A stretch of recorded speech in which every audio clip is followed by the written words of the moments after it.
All right, hey everybody, PJ Riley, Competition Archery Media, down here at the Easton Hoyt Pro-Am, Camp Minden, Louisiana. This is Mathews' Shot of the Week. He's Kyle Douglas, so obviously we're on Known Pro. Kyle, first off, how was today? It was okay. I had some really good streaks and some kind of cold streaks, so overall definitely not the way I wanted to shoot, but hopefully I'm still sitting good enough to make a run for it tomorrow. Gotcha. So. Yeah, this is first day, we should mention, so you still got tomorrow to shoot yet. Yep.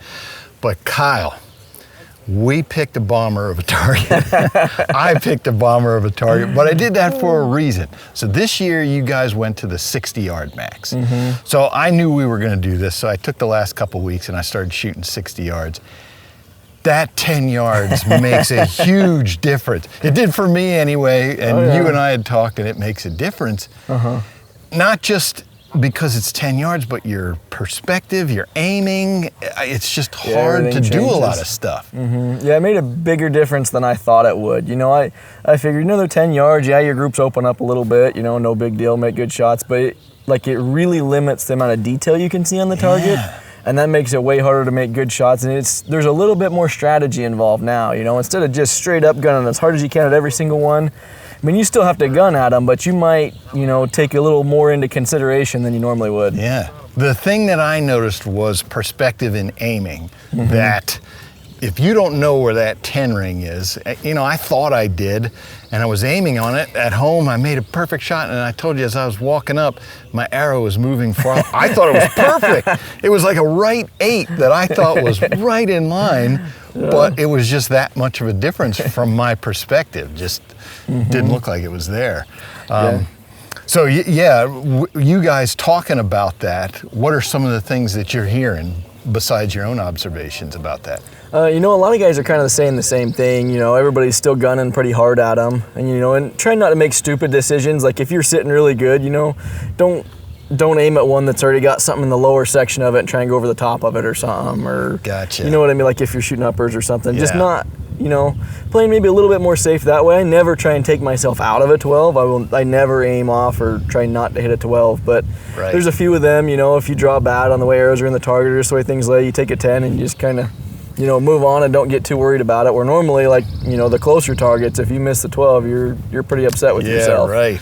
So. Well, let's go check this one out because it's ugly.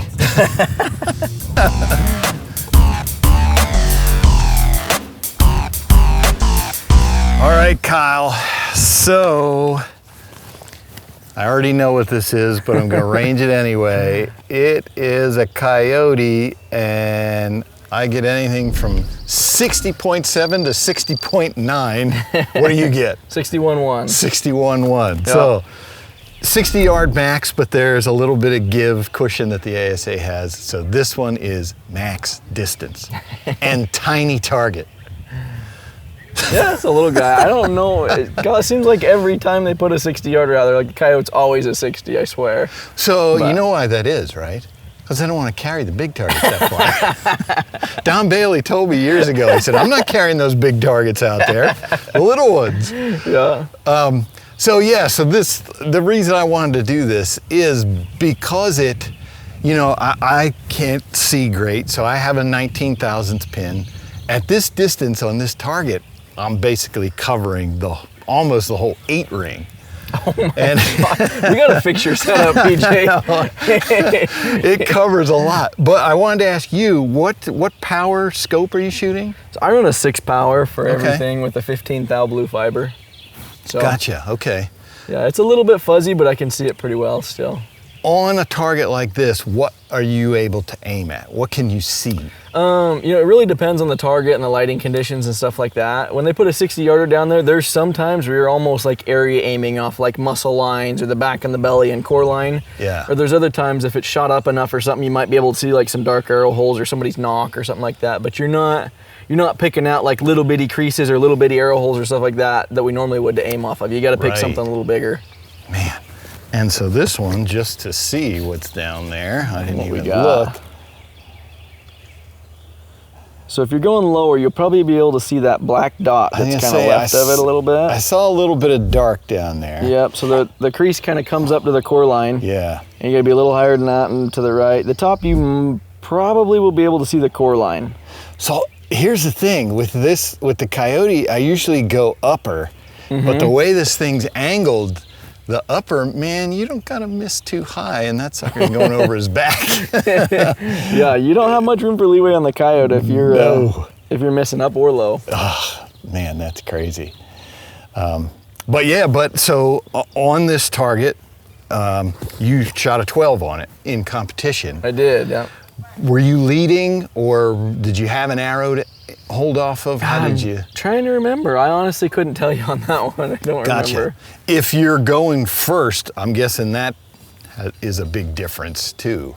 Not really. I mean, No. you're picking different references sometimes. You don't have an arrow to go off of, but I kind of look at it as the same way, especially on like a farther target. I'll try and have, maybe 2, 3, 4 different references picked out before I get drawn back. Because you pick one thing and you might draw back and not be able to see that, and then you're just kind of swimming. But if you got 3 or 4 things picked out down there, you're going to be able to see one of them or 2 or 3 of them. Right. So then you kind of can triangulate off of a few different things rather than just having like one thing to aim at. So I always spend a lot of time glassing the target and make sure I know where I'm going. I try to never shoot a target like blind or silhouette shoot a target. I always have something I'm aiming at. Good advice. Well, all right, Kyle, we have our lens cap here that takes place of our coin to see who's going to shoot first. This is heads, this is tails. I'll let you call it. Heads. Tails it is. So I get to pick, what did I do last time? I think I shot second off Tim. I'll shoot first. What the heck? I'm gonna go for it. Okay. This is like farther than, normally I would like shoot my arrow halfway, go down there, pick it up and shoot it the rest of the way. You better smash this thing, BJ. Yeah, we'll see. I even have the bow finger because Kyle's here. Hey, there you go. All right, Kyle, 60 yards. So I'm 61. So I'll tell you, I'm going 60 just because this weekend I've been hitting everything high. Okay, so 1 yard's quite a bit of 60. Yeah, that's a good point. Maybe I'll go 60 and a half. There you go. Yesterday at the team shoot, I was 2 yards hot of everybody else. Oh, well maybe 1 yard's fine then if you're hitting 2 yards high. Let's see. But I wasn't shooting 60. That was. So we really don't know where you're gonna hit. So basically we don't know. Good call, yes. All right. I think I had a lucky arrow picked out that pick your favorite. That I think is lucky anyway. 60 yards, man. All right, let's take another look at it. You going upper or lower? I'm gonna go lower just because that upper scares me. It's like leaning back, right? A little bit, maybe, yeah. It just looks, normally I think, oh, and maybe my target at home's leaning too, that I feel like, you just gotta make sure you're plenty far above that white line. Yeah. You got the black dot on the left side right up. I can see that pretty good. The top of the crease has those 2 black arrow holes. You might be able to see those. Stay a little bit higher than those and like 3 inches right. See what you got. All right. Yeah, I think I can see that little Delta McKenzie thing down there too. All right, here we go. Max distance. A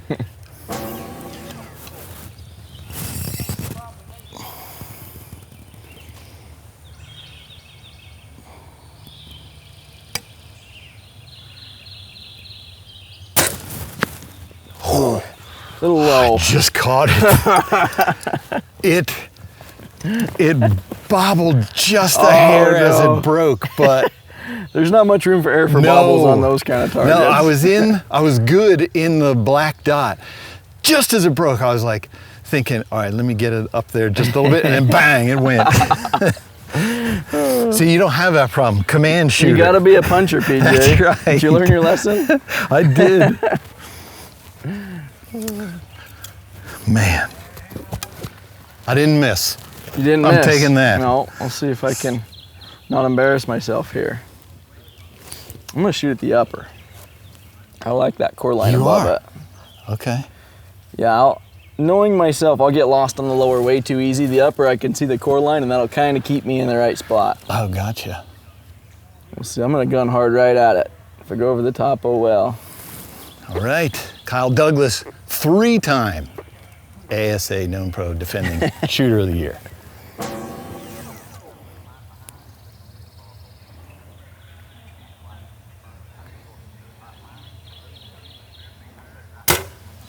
Close. Oh, just over the top. Dang it. Oh, that's way over the top. I told you I was gonna gun too hard at it. 60 yards. It is, I mean, that's a bomb. I was watching your arrow too. Your arrow was coming in like this. Do you know what your speed is? 280 or so. I think that's about what I am too. I don't know how in the world that one got that high. That one broke pretty good, actually. Couldn't tell you. That's that different. Well, let's go down there and check these out. Glad I hit it on the course today when it mattered. When it mattered. All right, Kyle. Here, we're just gonna get rid of that one. So, yes, not great, but small target, 61 yards, and like we were talking back there, for me, I was pretty good on this, and I just had the dip bank. And I believe, if I remember, that's what got you to quit shooting a hinge, correct? Didn't I hear that story once? You were tired of it. Yeah, I was sick and tired of having dip bangs, so I decided, you know what, if I can tell it when to go, I will. Yeah, and that's the current thinking now is, you know, that's easier to control, one finger moving, than the whole thing that's involved. Yeah, for me it is. Yeah, for me, I would much rather take it into my own hands and decide when it's going to go, rather than worry about if it's holding still or when it's going to fire or whatever. You know, that's kind of all on me. Right. So looking at the pattern of arrow holes here, what do you see? Does that tell you anything about what was happening today? You know, you see all these shots up here. These guys are probably gunning really hard at it and just make a little mistake and go over the top. Yeah. You got a lot of them kind of center tan. A lot of guys are going to maybe safety up just a little bit and try not to make a big mistake. Yeah. Yeah. There's really try not to do what I did. Not anybody low. Not many, no. Nothing. Everybody, I mean, aiming down the lower, it's really easy. Most guys have a tendency, if they're going to dip, it's going to go out like a bobble will go low. Yeah. So a lot of guys are real careful about aiming, you know, safe side or center on the lower on a long target like that. Now, for me, not doing what you do, it affects me that this is a small target. Does that have any bearing on you? Like if this were the mule deer, I'd feel more comfortable. I could care less what target it is, because the 10 and the 12 ring is the same, and that's all I really care about. I mean, yeah, like on that one, when I screwed up, that would easily have been an 8 on a big target. Yeah. But I don't look at it like that. Like I don't plan on making mistakes like that one very often. I've heard over and over mentally, you know, people, it's the same, that 10 ring and the 12. And it's just hard for me to, I'm thinking, look at that little tiny target down there. See, for me, like I'm aiming, you know, at a little spot at the 12. I don't care about anything else other than the 12. Gotcha. All right, well, Kyle Douglas, we certainly appreciate your time and your knowledge. Yep. That 60 yard, it's exciting to see that, just because I think today too we heard a few more complaints from Known Pro about the course, and I was like, that means they did something good. It was, yeah. Scott Parrott said he was 14 targets in and his average distance was 52 yards. So yeah, they gave us a good one today. You know, and I'm not afraid of the long distance. You know, you still got to shoot just the same targets as everybody else does, and it, you know, it gives you a little bit of a chance that if you have a really good day, you can kind of make a run at something. You know, where if it's a close range, you pretty much have to hit almost all of them. Yeah. So. All right, Kyle. Appreciate your time. Mathews shot of the week. Thanks for tuning in.